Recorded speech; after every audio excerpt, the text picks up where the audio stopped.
بسم اللہ الرحمن الرحیم۔ السلام علیکم۔ انفوپیڈیا کی انفارمیٹیو دنیا میں خوش آمدید۔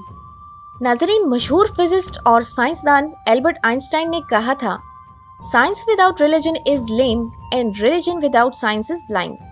مطلب سائنس مذہب کے بغیر لنگڑی ہے اور مذہب سائنس کے بغیر اندھا ہے۔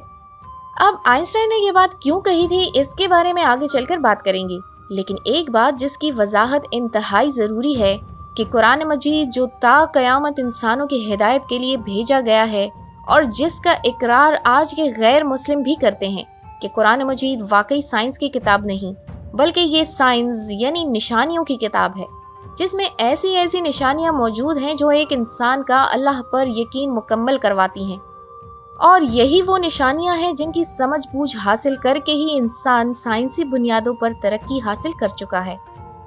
اس لیے قرآن مجید کو سائنس کی کتاب ماننا غلط ہے، جبکہ یہ سائنس کی کتاب ہے۔ قرآن مجید میں ٹوٹل 6666 آیات ہیں، جن میں 1000 سے زائد آیات سائنس کے بارے میں ذکر کرتی ہیں۔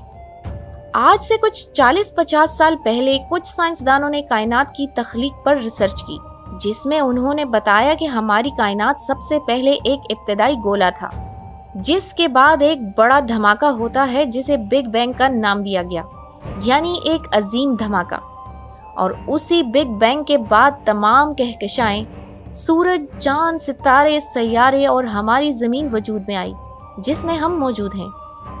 یہ تھیری آج سے 40-50 سال پہلے کی ہے، لیکن قرآن مجید میں اس کا ذکر آج سے 1400 سال پہلے آیا ہے۔ سورہ الانبیاء کی آیت نمبر 30 میں اللہ تعالیٰ فرماتا ہے، کیا کافروں نے نہیں دیکھا کہ آسمان اور زمین دونوں ملے ہوئے تھے تو ہم نے جدا جدا کر دیا، اور تمام جاندار چیزیں ہم نے پانی سے بنائی، پھر یہ لوگ ایمان کیوں نہیں لاتے؟ پھر سورہ فصلت کی آیت نمبر 11 میں اللہ کا ارشاد ہے، پھر آسمان کی طرف متوجہ ہوا اور وہ دھواں تھا، تو اس نے اس سے اور زمین سے فرمایا کہ دونوں آؤ، خواہ خوشی سے خواہ نہ خوشی سے۔ انہوں نے کہا کہ ہم خوشی سے آتے ہیں۔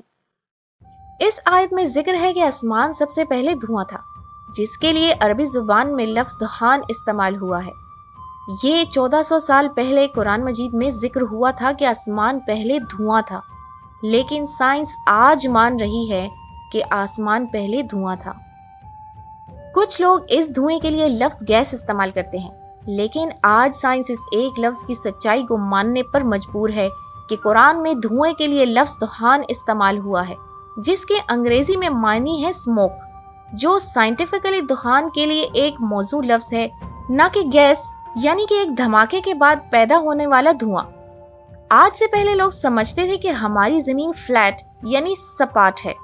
سب سے پہلے جس انسان نے یہ نظریہ پیش کیا کہ زمین فلیٹ نہیں بلکہ ایک بیضوی شکل کی ہے، اس کا نام تھا فرانسس ڈریک، جس نے سن 1577 عیسوی میں یہ ثابت کیا تھا کہ ہماری زمین ایک بیضوی شکل کی ہے، لیکن قرآن مجید میں اس کا ذکر 1400 سال پہلے ہی آیا ہے۔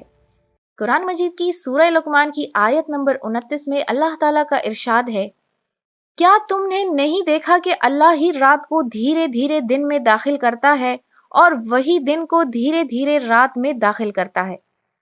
اس آیت میں رات اور دن کا آہستہ آہستہ تبدیل ہونا یہ ثبوت ہے کہ ہماری زمین بیضوی ہے۔ اگر دنیا فلیٹ یا چپٹی ہوتی تو دن فوراً رات میں تبدیل ہو جاتا اور رات فوراً دن میں تبدیل ہو جاتی۔ یہ قرآن مجید کے عظیم معجزوں میں سے چند معجزے ہیں جن کا ذکر ہم نے آپ کے ساتھ کیا ہے۔ اب اس کے باوجود بھی کوئی یہ کہے کہ مذہب سائنس کے بغیر اندھا ہے تو وہ کوئی پاگل ہی ہوگا، جیسے آئنسٹائن نے کہا تھا۔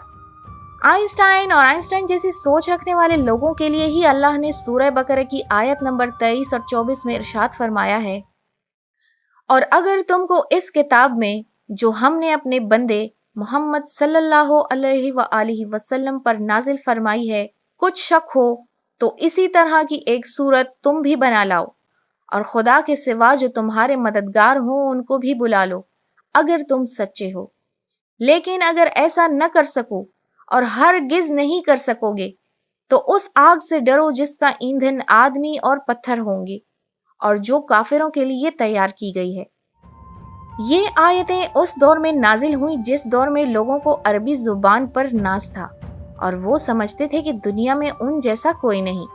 تو ان 2 آیتوں میں اللہ نے ان لوگوں کو اور تمام انسانوں کو چیلنج دیا کہ اگر آپ کو شک ہے کہ یہ کتاب اللہ کی طرف سے نہیں ہے تو آپ قرآن مجید سے ملتی جلتی ایک سورہ پیش کرو۔ اب قرآن مجید کی سب سے چھوٹی سورت ہے 3 آیتوں کی، یعنی صرف 10 الفاظ کی۔ اب ان 10 الفاظ جیسے الفاظ کوئی بھی انسان پیش نہیں کر سکا اور تا قیامت پیش نہیں کر پائے گا۔ اور یہی وہ آیات ہیں جو آئنسٹائن کے اس قول کو غلط قرار دیتی ہیں کہ سائنس مذہب کے بغیر لنگڑا ہے اور مذہب سائنس کے بغیر اندھا ہے۔ جیسے کہ پہلے ذکر ہو چکا ہے کہ قرآن مجید سائنس کی نہیں بلکہ سائنس کی کتاب ہے۔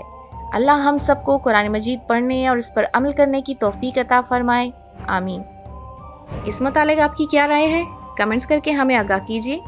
ویڈیو کو پسند آنے کی صورت میں لائک اور شیئر کر کے ہماری حوصلہ افزائی کیجیے۔ ملتے ہیں آپ سے ایک اور ویڈیو میں، تب تک کے لیے اپنا بہت سارا خیال رکھیے گا۔ اللہ حافظ۔